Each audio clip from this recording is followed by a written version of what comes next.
Shalom, selamat pagi Bapak Ibu terkasih dalam Tuhan.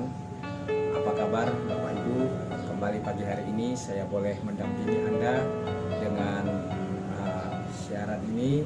Saudara terkasih dalam Tuhan, firman Tuhan pada pagi hari ini mengambil tema jaminan masa depan yang terambil dari kitab Yeremia pasal yang ke-29 ayat yang ke-11.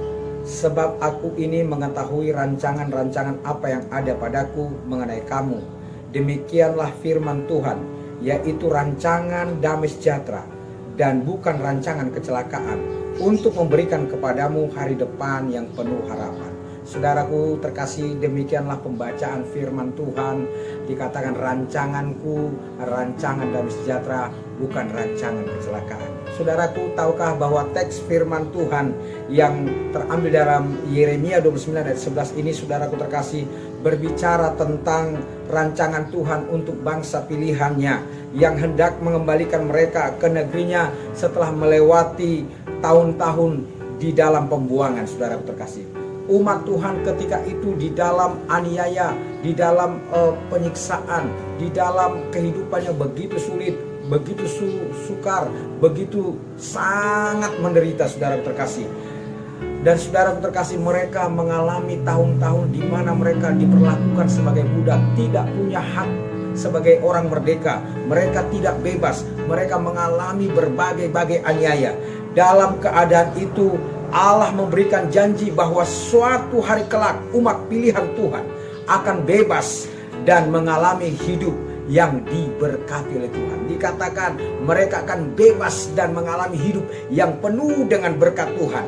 Allah menjamin masa depan yang penuh harapan bagi umat pilihannya itu disampaikan oleh Nabi Yeremia, saudaraku, dengan mengumandangkan bahwa Allah memberikan kepada mereka masa depan yang penuh dengan harapan. Bukan rancangan kecelakaan, bukan rancangan yang buruk, tapi rancangan yang baik, rancangan masa depan yang penuh dengan harapan.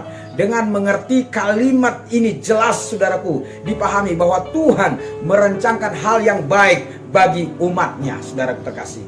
Meskipun dalam keadaan tertekan dan sengsara, Tuhan memperhatikan umatnya yang ada di dalam pembuangan. Allah mengizinkan hal itu terjadi sebagai bagian dari proses yang menjadikan mereka bangsa yang setia, taat, dan dengar-dengaran. Sehingga rancangan dan masa depan penuh harapan itu pun dinyatakan kepada mereka. Dikatakan rancangan masa depan itu pun dinyatakan kepada mereka. Saudaraku terkasih, masa depan yang penuh harapan yang dijanjikan oleh Tuhan kepada umat pilihannya ada sebuah keadaan di mana mereka bebas, tidak lagi menjadi tawanan, tidak lagi diperbudak, tidak lagi dikekang. Mereka menjadi orang yang bebas sebebas-bebasnya, saudaraku. Mereka kembali ke tanah airnya dan hidup dengan merdeka dan menikmati berkat Tuhan. Saudaraku terkasih, mereka menjadi orang yang bebas. Mereka bukan lagi budak. Mereka menjadi orang yang merdeka. Mereka menjadi orang yang free, saudaraku terkasih. Jadi mereka bukan lagi diperbudak, saudaraku terkasih. Seperti halnya, saudaraku terkasih, Allah memberikan janji dan jaminan masa depan yang penuh harapan kepada umat pilihannya, saudaraku terkasih. Hal ini juga pasti terjadi dalam kehidupan kita sebagai orang yang beriman, orang yang percaya, yang hidup di zaman ini, saudaraku terkasih. Kita juga menerima janji yang sama. Kita juga menerima, saudaraku terkasih, firman yang sama, saudaraku terkasih. Bagi kita tentu Tuhan telah memberikan rancangan, janji dan karya penyelamatan yang telah melepaskan kita dari perbudakan dosa. Dengan demikian, kehidupan kita telah dan sedang mengalami masa depan yang penuh dengan harapan. Saudara, secara rohani, saudaraku terkasih, jelas masa depan penuh harapan adalah keadaan di mana kita dibuat oleh Tuhan mengalami kepenuhan secara khusus pengertian, saudaraku terkasih, pemahaman, pengertian dan pengalaman akan karya-karya Tuhan yang dahsyat, yang indah, yang luar biasa. Itu berarti kerohanian kita semakin hari semakin dewasa, semakin hari semakin bertumbuh, semakin hari semakin kuat, dan semakin hari semakin kokoh, saudaraku terkasih. Pada dasarnya, saudaraku, masa depan yang penuh harapan, bukan hanya bertalian dengan hal-hal yang jasmani, saudaraku terkasih, tetapi juga saudaraku, bukan bertalian dengan hal-hal yang rohani, saudaraku, tetapi juga saudaraku bertalian juga dengan hal-hal yang jasmani, saudaraku terkasih, seperti keadaan yang baik, saudaraku terkasih, sebagaimana keuanganmu, saudaraku, yang penuh dengan berkat Tuhan, kedudukan Anda, bahkan kekayaan Anda pun Tuhan berikan, saudaraku terkasih. Allah sangat sanggup melakukan hal-hal ini dalam masing-masing, sebab baginya tidak ada perkara yang mustahil. Sebab bagi Allah tidak ada perkara yang mustahil, saudara terkasih.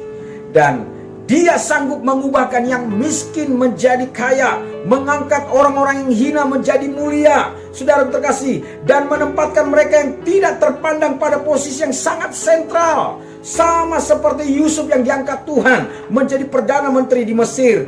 Inilah yang digambarkan bagi kita tentang masa depan yang penuh dengan harapan, penuh dengan kemenangan, penuh dengan masa depan yang penuh dengan harapan. Saudaraku terkasih, kita telah tiba di penghujung program ini. Percayalah saudaraku terkasih, bahwa Dia sanggup mengubah kehidupanmu. Dia sanggup mengubah masa depanmu yang penuh dengan harapan, yang penuh dengan kemenangan, yang gilang gemilang. Saudara terkasih, karena itu jangan takut, jangan pernah ragu, jangan pernah bimbang, bahwa Yesus pasti memberikan masa depan yang penuh dengan harapan. Yesus pasti memberikan masa depan yang penuh dengan kemenangan. Saudaraku, demikianlah kebenaran firman Tuhan pada pagi hari ini. Tuhan Yesus memberkati saudaraku terkasih, dan shalom, sampai jumpa lagi.